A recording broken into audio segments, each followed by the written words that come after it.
Yo guys, welcome back to my channel. Big up you man, I'm done for. We're gonna get started in a couple of more minutes. If this is going to be a blast. Listen, we're in presidential attire because the governor is here. Yeah. Listen, shout out everyone, yeah. Let's get the show on the road. Give us a couple of more minutes. Give the flood in. Yeah, YouTube on my side on what's it called? The notifications keeps bugging out, guys. So hopefully you guys can hear me all good. And then we're gonna get cracking. We're live on Facebook, YouTube, and Twitter. We're live on Twitter as well. So big up everybody. We've got a jam packed. Listen, this one is going to be mad, yeah.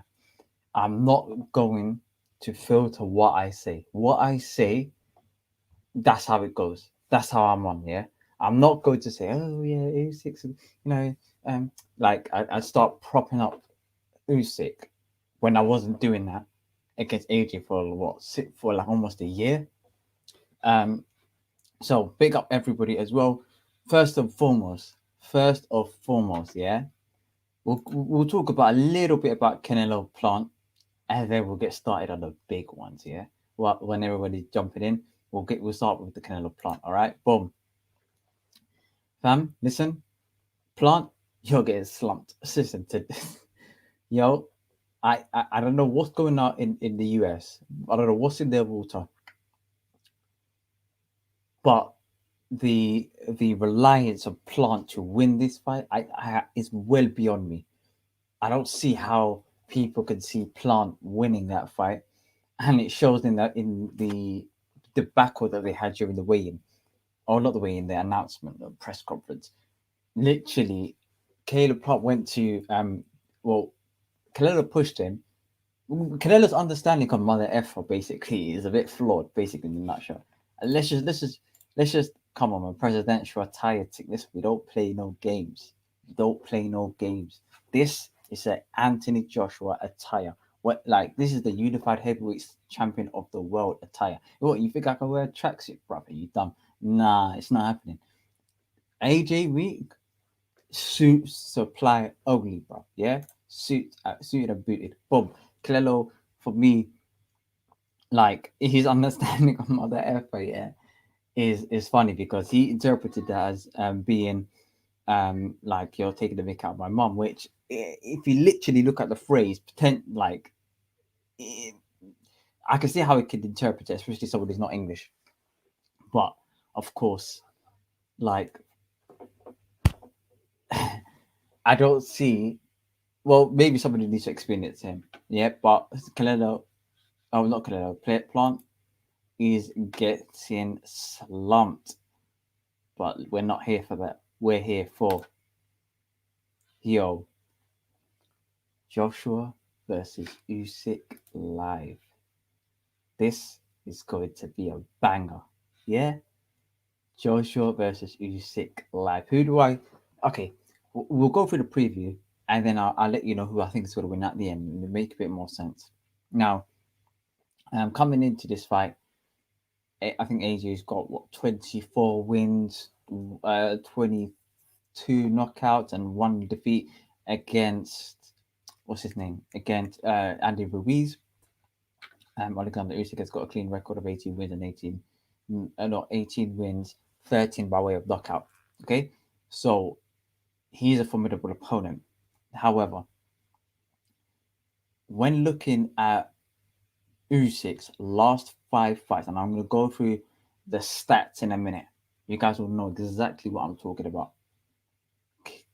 What's his name? Alexander Usyk's last a couple of fights, he's had a similar trend in that fight, and so has Anthony Joshua.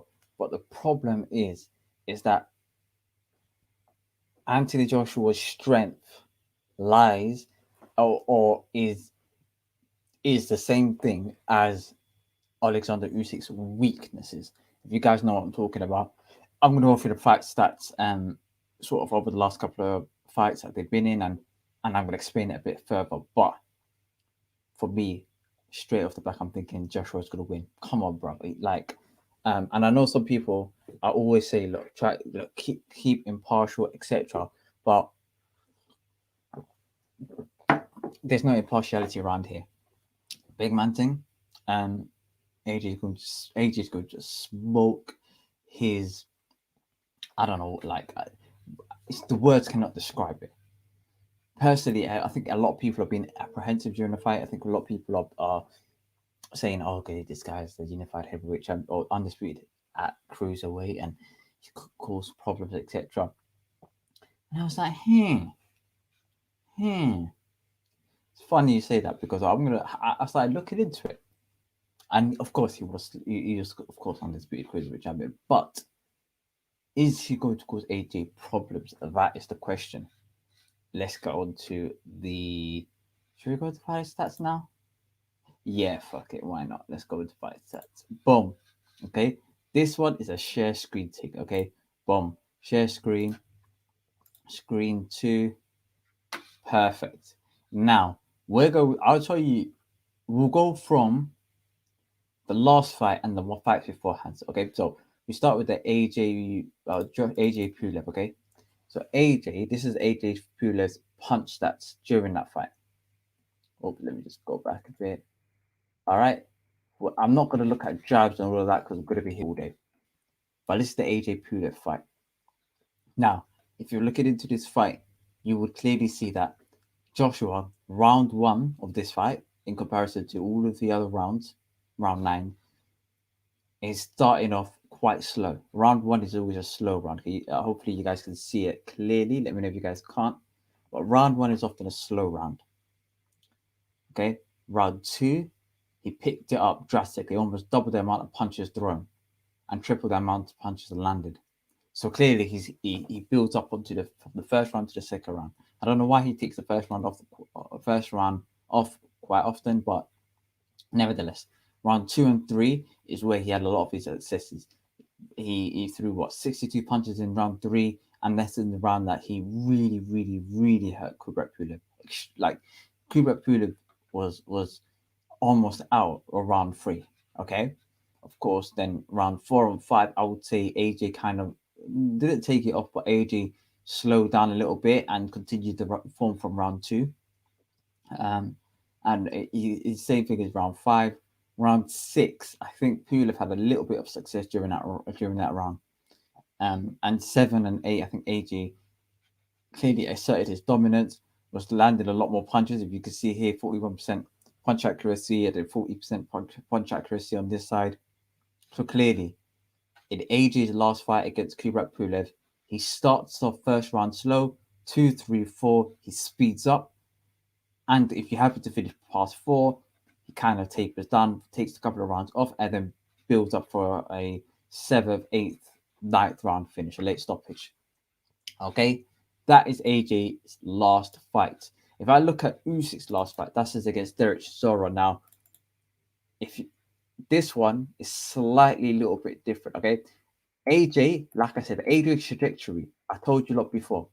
AJ starts off the first round, takes it off, really slow first round. Round 2, 3, and 4, he literally goes through the gears, and he applies a lot of power, pressure, and tenacity during those early parts of the fight.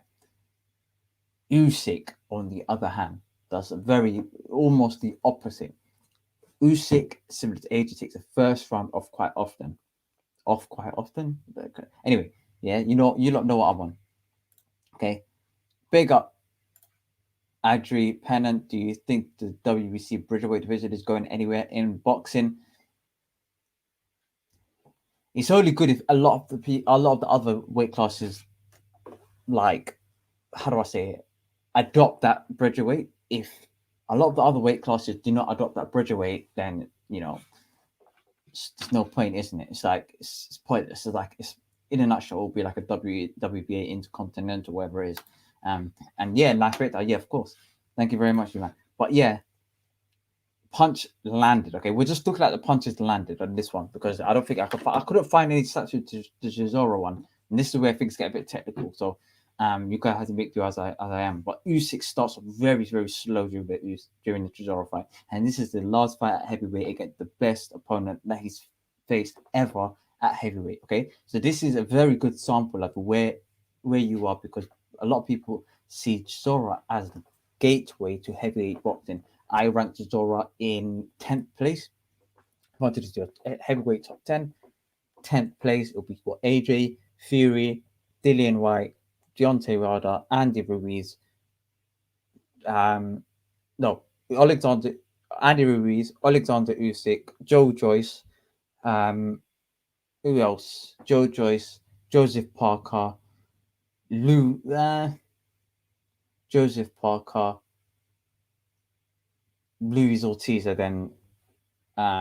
then oh, I think I missed this all, but you guys know the gist. I see Chisora as gateway. If you can beat Chisora, you are top 10 heavyweight opponent. Okay. Now, like I said here, Usyk started off extremely slow. If you see the first half of the fight, like okay, don't count the first round, like just feel around. 14 shots landed, 14 shots landed, 16, 16, 16. Up into round 6, that's his highest amount of punches landed. Okay.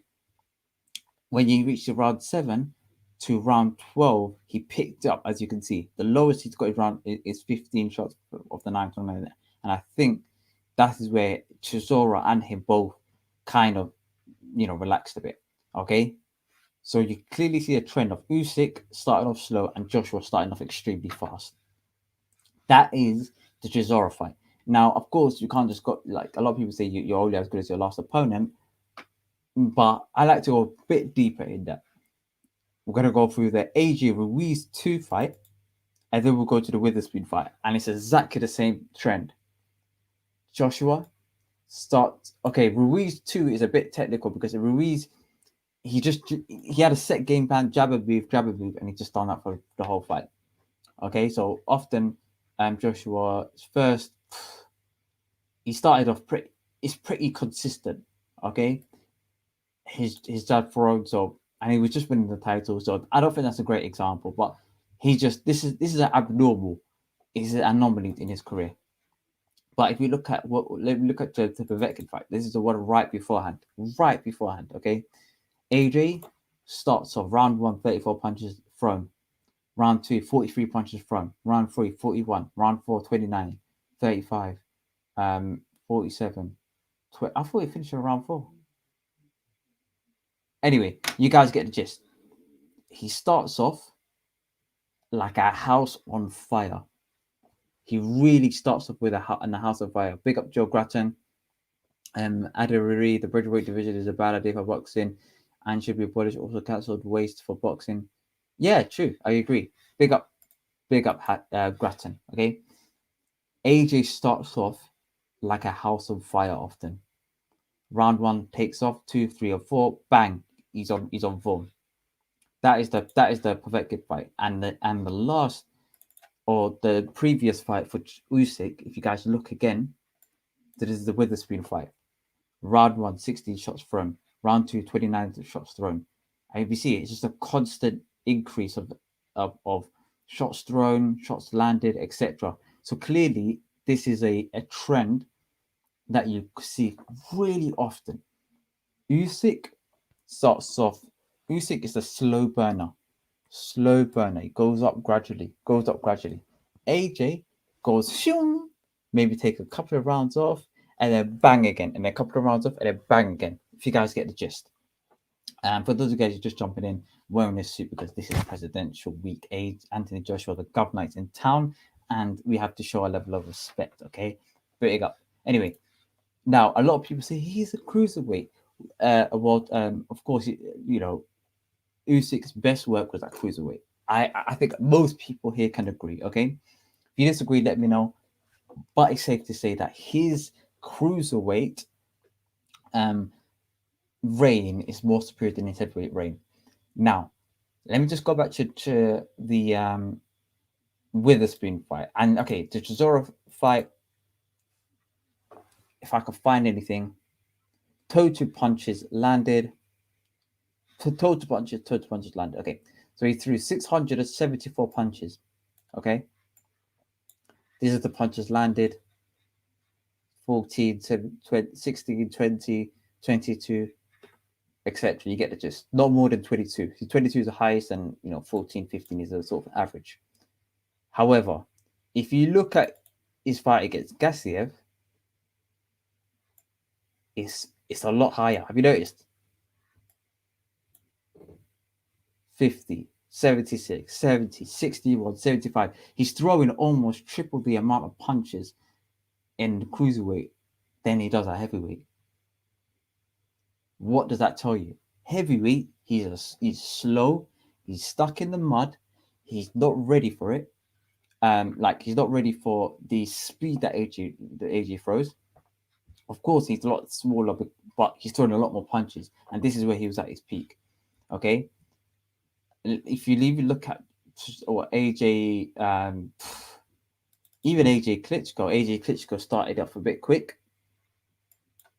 A bit quick. Round 5, done well. 6, 7 dropped off, done well, dropped off, done like it goes like this, AJ, and this is the common trend that I'm seeing with the AJ Pulev fight. Now, let me if I just stop this and just break down in a nutshell what I mean. What I mean is this: I'm saying that, and this is the reason why I done early stoppage for AJ, is because Usyk, his best work come from round 6, 7 to round 12. AJ's best works come from round 1 or round 2, sorry, to round 5. That's his best work in all of his career, round 2 to 5, and Usyk is a lot later. Okay, a lot of his knockouts come a little bit after the 5th or after the 6th, 7th round. And this means that AJ could catch him cold. And if AJ applies the pressure from the get-go and doesn't take, let's just say he has a great first round and then has an even better second round. For me, and also against Pulev, if you notice that he started applying the pressure round 3, similar to Povetkin, applied the pressure round 3. Okay, round 3, and then finished him off a little bit later, but what's his name? Who's the one that did him? Povetkin, sorry. Povetkin knocked him like a similar scenario as well. What I'm telling you is this: AJ starts on fire, it's over for Usyk. Definitely over. And AJ's style and his highest attributes in comparison to Usyk's highest attributes, it's AJ's strengths are Usyk's weaknesses. For example, have you noticed? Okay, now this one, even though I'm in a I have I'm going to show you a bit of demonstration. Okay, this is a bit of boxing 101. What have I got in my pocket? Hold on.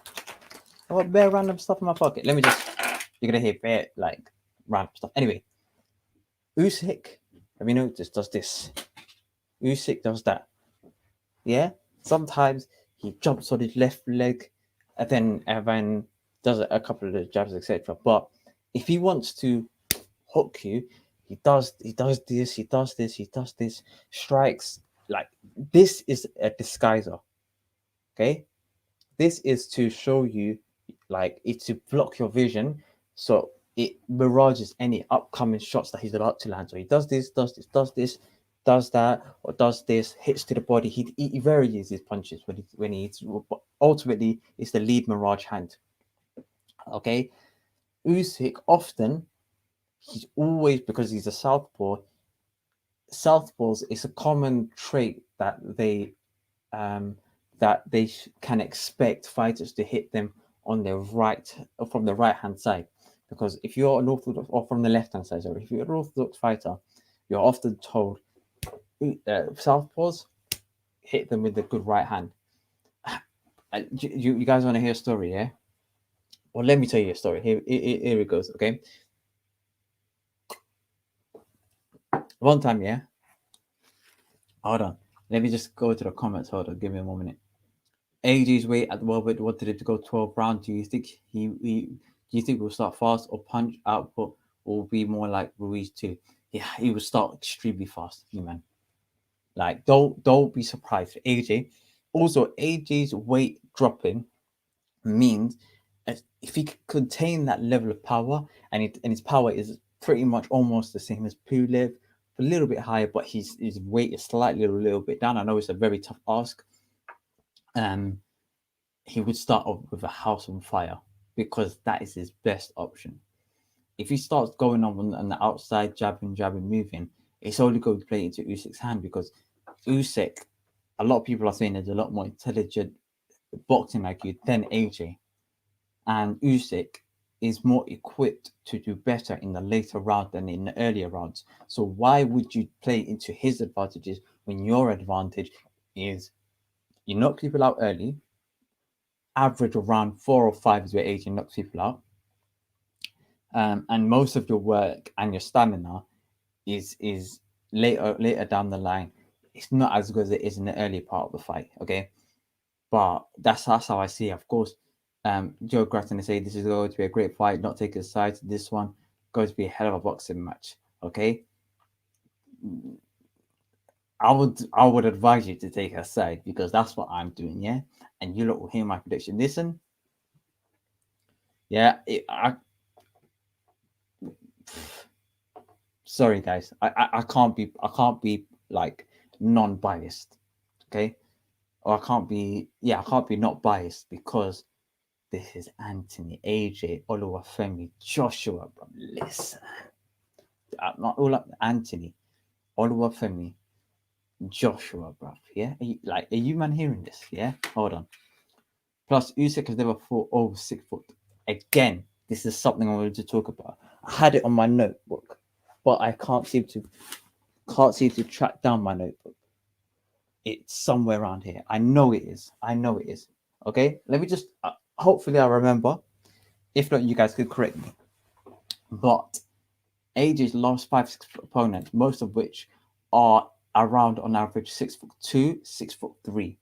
That means that like Usyk and his height, it's not going to make any much difference as AJ's previous opponents. Moreover, a lot of people say, yeah, but he's got long arms. He's got long arms. His reach is pretty much on average. Pulev's reach is longer than Usyk's reach. Pulev's got an 80-inch reach. Usyk's got a 78-inch reach. Parker's got 76. Another person, I think Povetkin's got 76. So it's very, very similar to Usyk. So I don't think that it's going to make too much of a difference with regards to his height and his reach, etc. Because it's not something abnormal to AJ, but it's definitely abnormal to Usyk. Usyk hasn't fought anybody over 6'2", 6'3". His highest, no, Chisora is 6'2". Debatably, no, Chisora is 6'1", 6'2". Witherspoon is 6'4", 6'3", 6'4". And that means that, and cruiserweight division, I looked at it, like, highest is 6'1.5". Yeah. But anyway, back to boxing 101. AJ, like Usyk's attribute, Usyk often leaves because he's always defending his right hand side because that's where a lot of people hit when they come for southpaws. AJ's signature move is this. His signature move is the left hook, right hand. Okay, left hook or uppercut. Left hook, uppercut, left hook, right hand. That is going to play into AJ's strength and to Usyk's weakness. Usyk against Derek Chisora just go wild at him. Okay, but we've seen that when Usyk gets clipped from that angle, from his left hand side, he's hurt, particularly the body. Head is going to be a bit more difficult because he'd be doing this, he'd be doing that. Like he'll be blocking, he'll be parrying, like he'll be cutting at different angles, but his body is going to be a little bit more stationary than his head. AJ is going to apply the pressure. He needs to be on him from early. He needs to round one assert his dominance. Of course, with Usyk, if this is another opponent, Chisora, Pulev, Povetkin, Joseph Parker, Felipe Luis Ortiz, anyone like that, even look, even as far as Deontay, even Deontay Wilder, I would often say first round jab and find your range. Find where this person is often moving. His footwork is where he bends towards, etc. Okay, even somewhat Fury, but to an extent more so Wilder and all of the other heavyweights. Okay, because their footwork isn't great.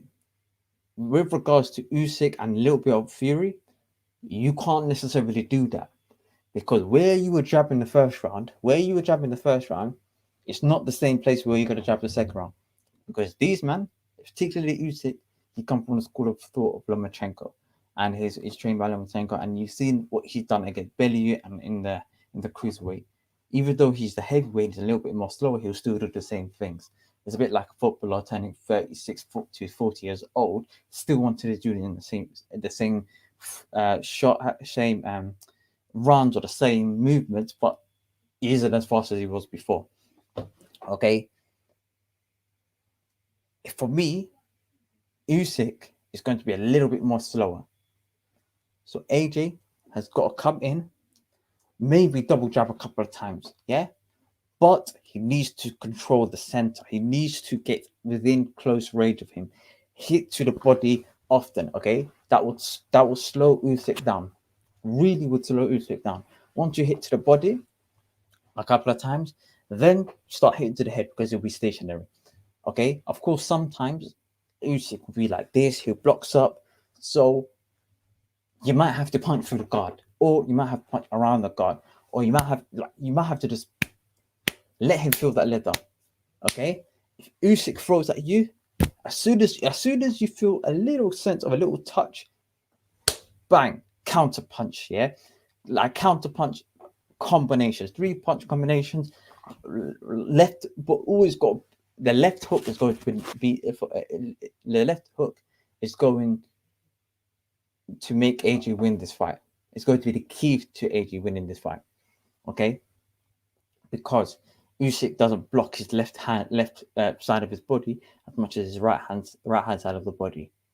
AJ hooks often, and this is exactly what's going to happen. Round one is out the picture. Let's just forget about round one. Okay, we start from round two. Round one Usyk, round one AJ. Looking at the punch stats, or looking at the fight stats, we've all established that they don't do anything round one.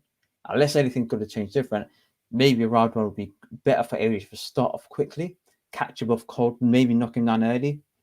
Let Usyk be on a little bit more on the offensive, right? Because he's already got a knockdown. A good a good a good a good omen. And yeah, you man, this is exactly what I'm saying. What do you make of Usyk putting on weight? Usyk putting on weight is definitely going to be a positive for Anthony Joshua because in what's it called in against Derek Chisora, cut the ring off quick, okay, with Usyk, particularly early on, and he really hurt him early on. But Usyk rid the power shots because it was a lot more of an orthodox basic, like how do I say it, overhand rights and simple body hooks from Derek Chisora, but those still hurt Usyk. And Usyk for a couple of moments in the first half of the fight was riding the shots. AJ's a lot quicker than Usyk than Chisora. He's also got a lot more power and punches with high level of accuracy with meticulous attention to detail. Anthony Joshua has to bang, bang, bang first half of the fight. Round one off round two, three, and round two, he has to step up the gear. Really hurt Usyk in round two and round three. Okay, really hurt him, like extremely hurt him. But to the body, to the extent that round four, Usyk will be trying to run away, trying to slip shots, trying to ride the shots, but his body will hurt so much that he would be stationary a lot more often and not be on the ropes or not running around because he is hurt. Round five, that's the round that AJ is going to take off because round two and three, AJ is going to put pile pressure. Round 4 is going to take a little bit of that off, okay? But round 5 is where AJ, in my opinion, is going to knock out Usyk.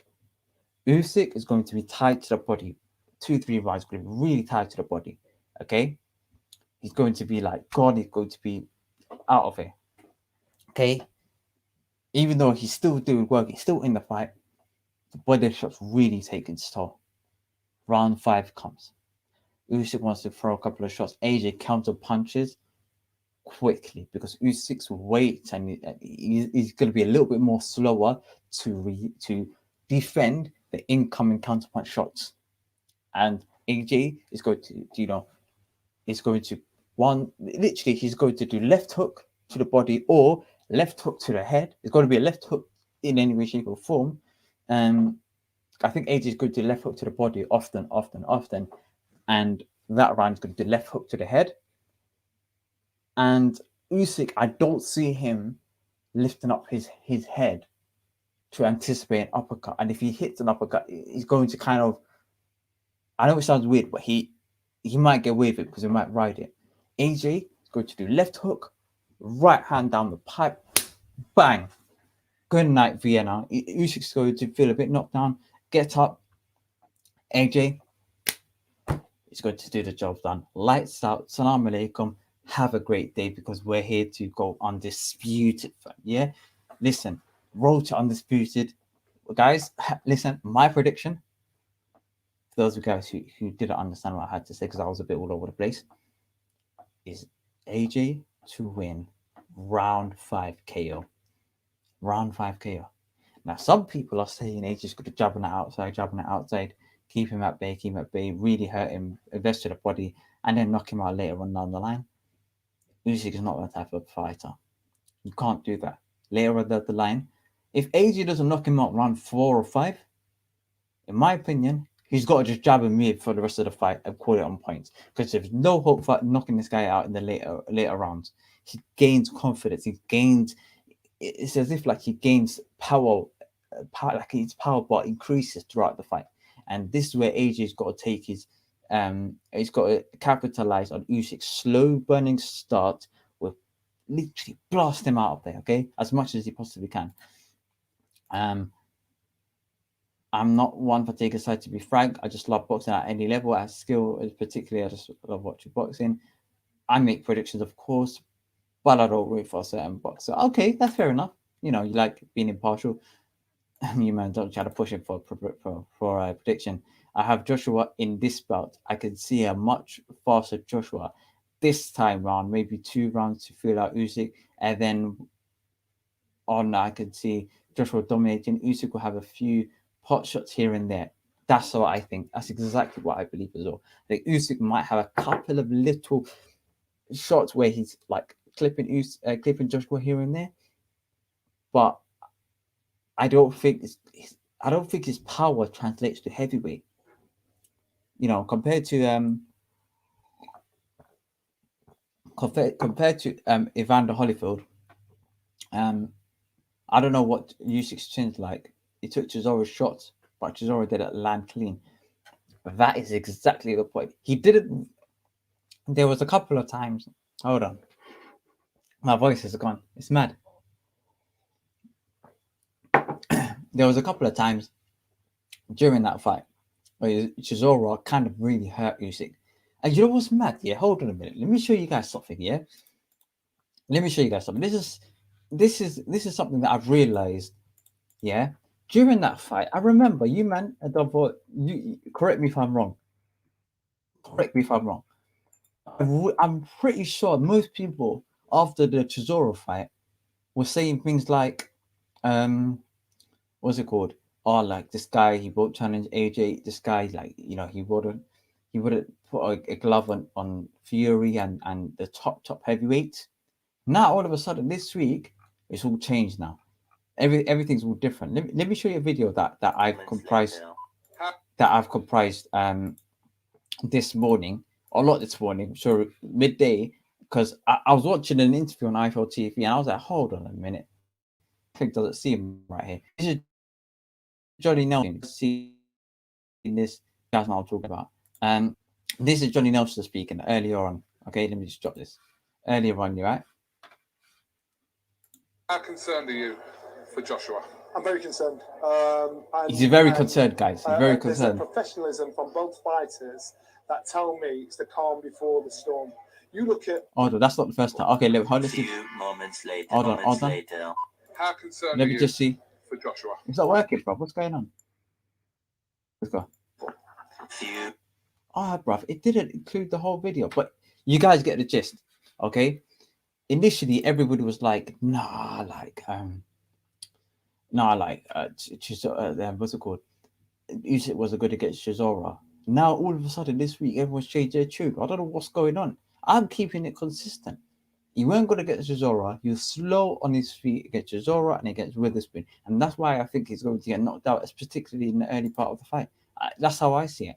I don't see what everybody else sees. Also, as well, guys, I completely forgot to tell you to like the video and subscribe. How can I forget it? Bro, like, there's a couple of people here. I just keep forgetting. Big up everyone here as well. Can't forget Chisora has been in close competitive bouts in this stage of his career. Can't slate Usyk as many other good boxers have been close on points against Del Boy.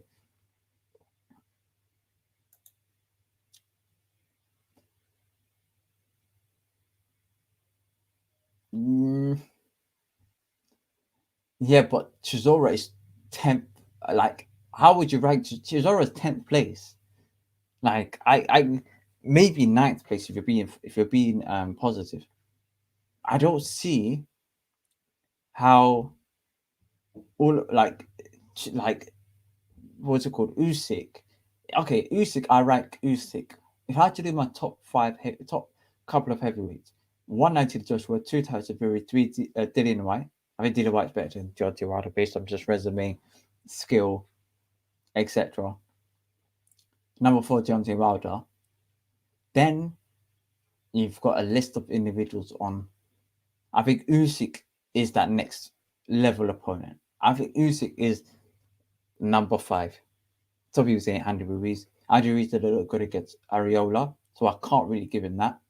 At least Usyk looked half decent against Chisora. At least half decent. He didn't look great, but he looked better than um, Andy Ruiz the last fight. That's in my opinion. Some people also say Joe Joyce again against Carlos Takam didn't really look good. He looked good against Daniel Dubois, but I wouldn't rank Daniel Dubois anywhere near the top 10. I wouldn't probably even put him in the top 15 either. So to wait, yeah, top 50, like what, Wallin, you've got Huey, like, nah, I wouldn't even put him in. Yeah, I wouldn't even put him in top 50, maybe top 15. You're scraping it, okay? But that's how I see it. I see Usyk as number five, even though he didn't really look good against Chisora. That's how I see it. You might not say you are right because some people had Chisora winning. I think Bellew had Dell winning. That's exactly what I'm saying. That's exactly what I'm saying. If you do like all of a sudden, yeah, if you had Bellew, like Bellew said, Chisora was winning. Johnny Nelson, if you guys go on my Instagram, oh wait, no, I think Instagram had like, I think I could show it on Instagram because my Instagram, Twitter's moving mad here, but my Instagram, that's exactly what I said. If you guys remember, um, Johnny Nelson last year, straight after that fight, yeah. Oh, what? Oh, let's go back, refresh this, add to stream. Usyk's a good fighter. Usyk's a brilliant technician. But would I put my house on it that he's going to be the heir apparent? No, I wouldn't. And I saw that tonight. This after the Chisora fight. Few moments later. How concerned are you? This is the other day. For Joshua, I'm very concerned. There's a professionalism from both fighters that tell me it's the calm before the storm. You look at both AJ, you look at both Usyk. Usyk's so confident, and I've met almost every one of AJ's opponents, and they'll talk a big fight. They'll say, they'll make all the noise. They'll talk the talk, but can't walk the walk. This guy ain't talking. He's like very matter of fact about it. Bruv, You guys get the gist, yeah? As soon as, as soon as AJ comes, like as soon as AJ faces Alexander Usyk, oh, like it's a big problem. Yeah, remember this as well. Remember the last fight, Kubrat Pulev. Oh, bro, Kubrat Pulev. Oh, like he took a couple of good shots from Vladimir Klitschko. It's mad. Like he beat Zora, you know. It's a bit mad. Yeah. Remember, Povetkin as well. Again, another one, Povetkin. Yeah. Andy Ruiz, they weren't really much hype, but Povetkin, raw, got a red list. Raw, this man done hefty stuff against bloody Vladimir Klitschko. Bro, the guy, listen, AJ just wiped the floor with him, bro. Like, come on, man. Like, I don't see. This is the unified. Hold on. I don't think you're not hearing this. Unified heavyweight champion of the world, bro. Yeah, fight management. Hugo Boss, Lucas A Sport. Yeah, he's got the power and the physicality of us, like of the Incredible Hulk. This gentleman has got the spirit of the UK with the genetics and the power and the blood of the Nigerian ancestors, bro. This guy is going to smoke Alexander Usyk. I can see it. You lot, yeah. If I'm talking nonsense, yeah, please let me know, because if I'm going a bit crazy, I like everybody to let me know before I get dragged away by guys in by the police, etc. You know, and then put me in station and then strip me butt naked and ask me to bend down and like cough a couple of times. Yeah, but this is what I'm saying. Usyk starts slow. We all know this, right? Even in his best fights, like come on, guys, breathe this. Let me show you what I'm talking about. Breathe this, yeah. This is his fight against Brady's, yeah. This is at cruiserweight. Now at cruiserweight, if you guys notice, okay, this one's a bit weird. First couple of rounds,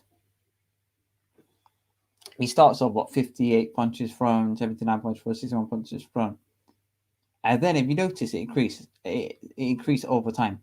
70, 87, 79, 82. I know it's sort of replica. It's a bit more closer, but as you can see, 9 and 10, between round 7 to round 10, he increases his output.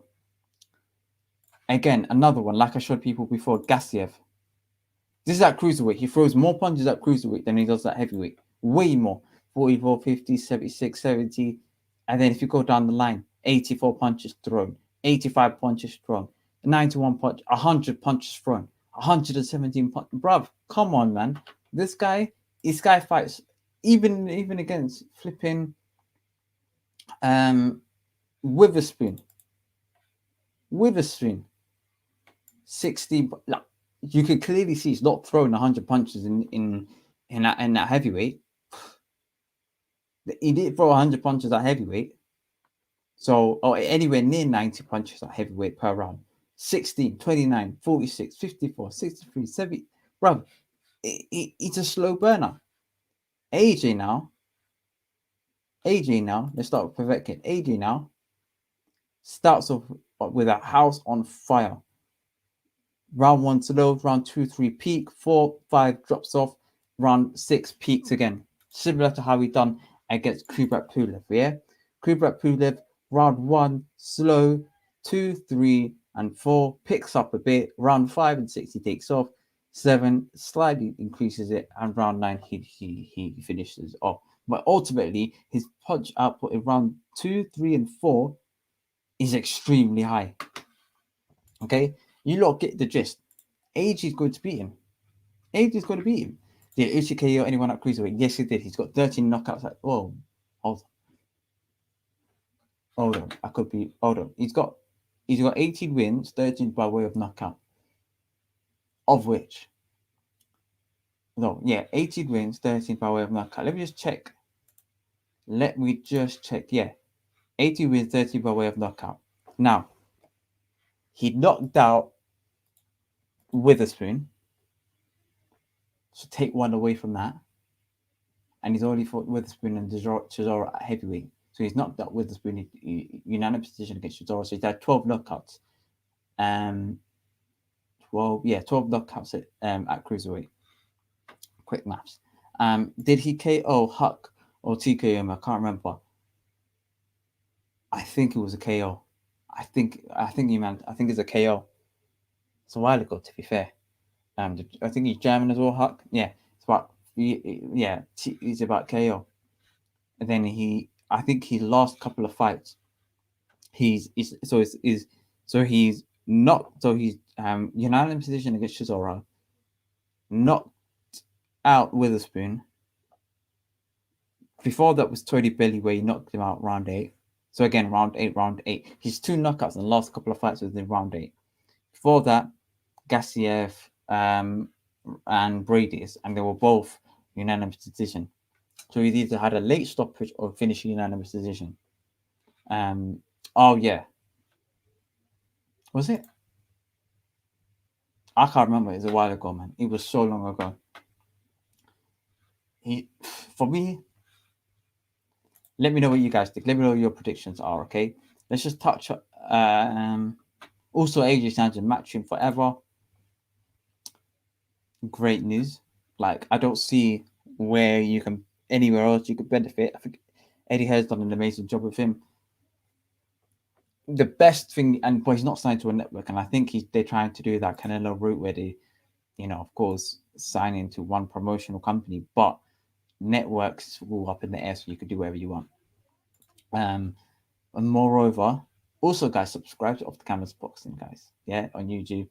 Like the video, and also tell a friend to tell a friend. Boom. Okay. Now, predictions, like I said, 5th round KO. You had it first. 5th round KO, you're just going to win. Now, undercard, yeah? This one, might have to do another share screen on this thing. Hold on. Where is it from? I had it here somewhere. There it is. Boom. AJ versus Alexander Usyk. This one we're going to wrap through. Quick time. Let me know what you guys think as well. Round 8, round after the round, you say he's punch up but climbs real high. Okay, I hear you, man. Okay, I hear you. That's as good. Usyk does look good at round 8 though, usually.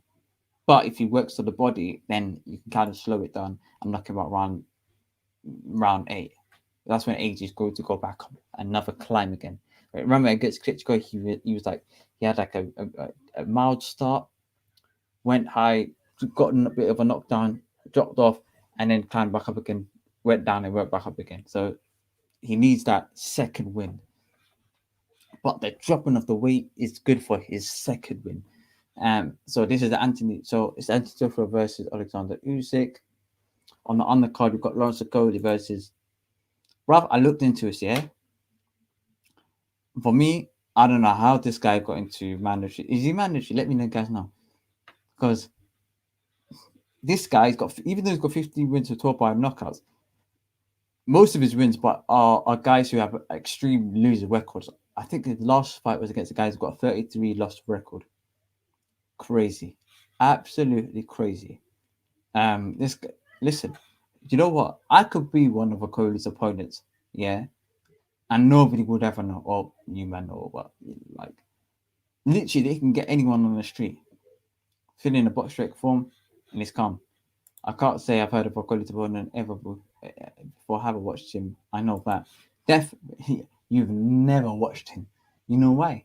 Because this guy's just been beaten off like very crap opponents. And I don't think he's been in the UK, so Campbell Hatton, fantastic. He gets too much stick for me. Way too much stick for me. I know he's not his dad. Well, give the kid a break, man. He's learning, he's positive, he's doing his thing. Like, if there was fathers or like sons of really accomplished father fighters, the person you should be giving stick to is Chris Eubank Jr.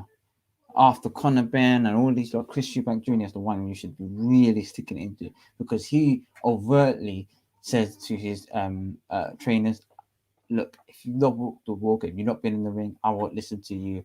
He jumped from trainer to trainer, from promoter to promoter, from network to network, and he's not established a base, and he's not as coachable as some of these, and he's not as hungry to become a world champion as some of these other guys. So give the kid a break, man. He's a young lad. Like, cut him a bit of slack. Callum Smith, a light heavyweight. This one, I know Campbell Hatton's got a rubbish opponent with a losing record, but this is his third fight, or was it fourth fight? So, like, let's just cut him a bit of slack.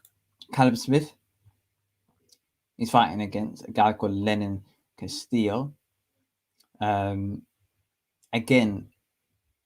I can't really give him too much slack because this is his debut at light heavyweight.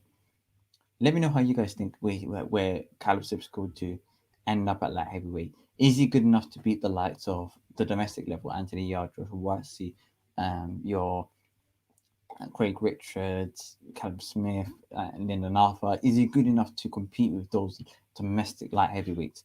I know he's a world champion, but he's a world champion at a very much a not really competitive weight class at 168. A lot of them not really as competitive as the light heavyweight division. So he's going into a very stacked division. I think I don't know. Let's just see. Let's just see how he does. If he carries on the power, he can do bits. If not, and he looks sluggish and he looks a bit bloated and slow, then we might have to rethink this. But nevertheless, it's good to see that heavyweight Castillo. I can't say it's a great opponent because, again, this is another bum that they fished out. I looked at Castillo's record. It's very similar to Okoli's opponent. Had a lot of wins over crap people. So I don't know where they find these lot. To be fair, I don't know where they find these guys. Like, do they DM them on Instagram? Do they? I don't know. But you're gonna see a big theme on the record of people just coming up against crap. Anyway, Maxi Prodan versus Florian Marku. Not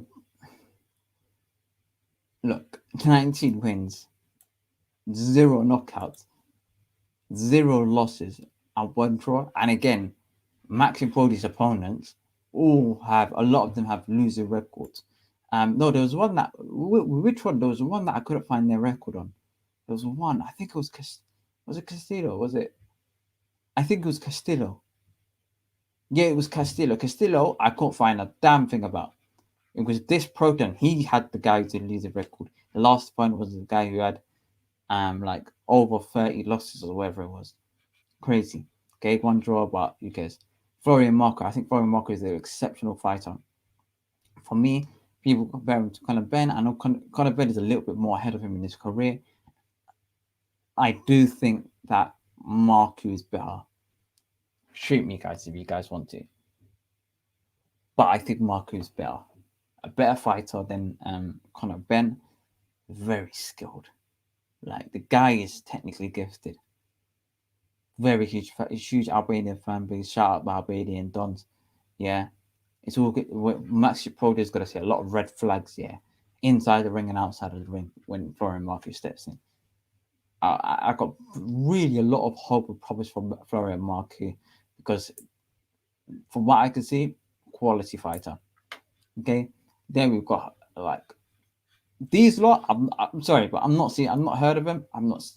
I don't know who these lot are. Okay, again, this guy's fighting for a WBA Intercontinental middleweight title. Never heard of the geezer in my life. Usyk, yep. And this geezer, never heard of him either, yeah. Vaisangorov, bro, yeah. It's long, but we'll watch all the fights and we'll see how it goes. And then the lapping, bro, it's long. Anyway, yeah, bro. Do you know what's mad? Yeah, you know you're not rated if you don't even have a picture next to your avatar, bro. You know how mad that is. Literally, everyone's got one apart from Lapin versus Bartiliuk. Yeah, no avatar, bro. You man gets no ratings, fam. It's mad. It's mad, yeah. But ultimately, we are praying for Anthony Joshua. We hope Anthony Joshua wins that fight. I expect him to win that fight. In fact, I expect him to come out in flying colors. Yeah, the guy is, for me, and also Saturday will be 2 weeks from the anti Joshua fight to the what's the other one? The Deontay Wilder fight. Is that fight still continuing? I know Fury's in the US, but is that fight still going on? I don't know. But AJ cannot focus on that fight. But Undisputed is amazing, and I know he said that he actually what he wants to do. Hashtag the whole shebang. But he needs to focus, especially in the early parts of the round, of the early parts of the fight. He needs to apply pressure to the body. He needs to apply left hook. If he jabs on the outside and stays on the outside for too long, he might just play into Alexander Usyk's game. And that is a problem. Very similar to how Warrington faced Lara. Warrington was trying to hook with a good hooker, and sometimes it isn't good to jab with an amazing person who's jabbing. It isn't the best tactic. It isn't the smartest tactic, and it's a very, very risky tactic. For what? For just gassing things up. Oh yeah, I out jabbed the sensei. Like AJ, and I know he's not doing this. Okay, I know he's not doing this. AJ has to almost forget about what the opinions of the fans are with regards to how he approaches the fight and how he wins. Because he needs to just find the most effective method to winning this fight. Um, that debut was proper hype. Like Campbell Hatton, it being forced down our throats doesn't feel like a natural rise. I think that's why people give him stick. It doesn't. His ability is not good enough to where he's being broadcasted. I look, I agree, but his name, his relevance holds weight, and he didn't. How do I say? He didn't force it. Like he didn't request to be on the big stages. That is the path that was given to him and provided to him not only by the guidance of his father, but by the guidance of 258 management, which is Anthony Joshua's team. If he's not ready, fine. Like I can see that's fine, but a natural rise for a natural boxer is what Josh Taylor rise. Josh Taylor doesn't get no promotional backing whatsoever, in my opinion. NTK a little bit, but that's not enough. So I'm all for the unnatural, leg up, shall we say? Because if look in boxing, it's the Wild West. You got to promote. You got to put yourself out there as much as possible. Cowboy Hatter, because he's a Hatter, his name's already out there. And because of his mindset, his work ethic, and his ability to be coachable and understand that it's going to be a long journey and he may not be ready for it at the moment, it puts him at very good rankings as opposed to somebody like Chris Eubank Jr., who's just sitting there thinking, you know what, I'll fight one to, yeah. You know what, I don't like what this trainer's saying, I'll go to the next one. This, like, literally, if because Cowboy Hatton is there and his father's got a huge following and that adds to it, it's a bit justified. I can understand it. I'm not going to give him. I'm not going to give him a huge amount of things. I know he's pushing down our throats, and you know what?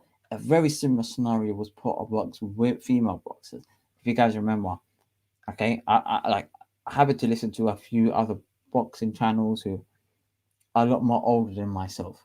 Okay, because I was thinking female boxing, like, it's not that deep, bro. Like they want to fight each other. Often they put up great spectacles, 2 minutes per round, and that increases the excitement because the rounds are very quick and it's very like high impact. There's guys out there that say, older guys out there say, you know what? Why female fighters? I don't want to watch women get punched up often and why they're being pushed down our throats.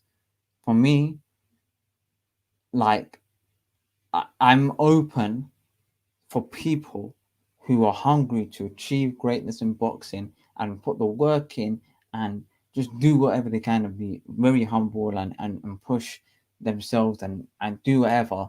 I'd rather watch them, even if they perform rubbish, as opposed to some of the better fighters who sit there just like, yeah, I can't be asked today. I'm just gonna like get come into the weigh-in 3 stones heavier than normal. You guys know the couple of people I'm talking about, right? People who just get up huge overweight and they can't be out half the time. Okay, I'd rather do people that want to be here. But yeah, and you know what? There's a couple of people that might agree. I feel like he's being used to sell tickets. They should just leave them to go naturally. Facts. That is so true. Promoters often, instead of asking you, "Oh, what's your record and what style do you box?" or like how good your footwork and how good your movement, the first question they ask you is how much tickets can you sell?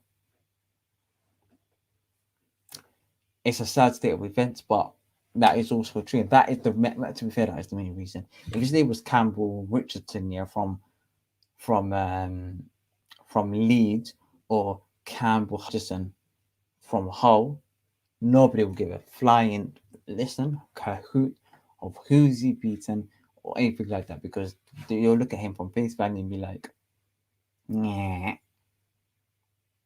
Well, it is what it is, man.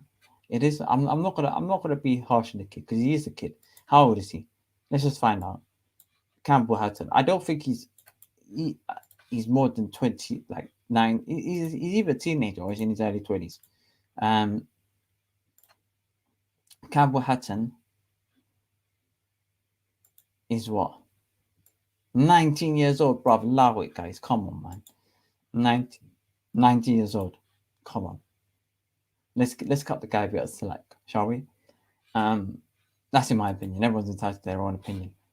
But thank you, thank you, very much for tuning in, guys. You guys have been absolutely amazing. Wow, the hour flew fast, and you guys have been an absolutely amazing sport. Thank you very much. If you guys haven't done it already, please click the subscribe button. Just click the subscribe button there.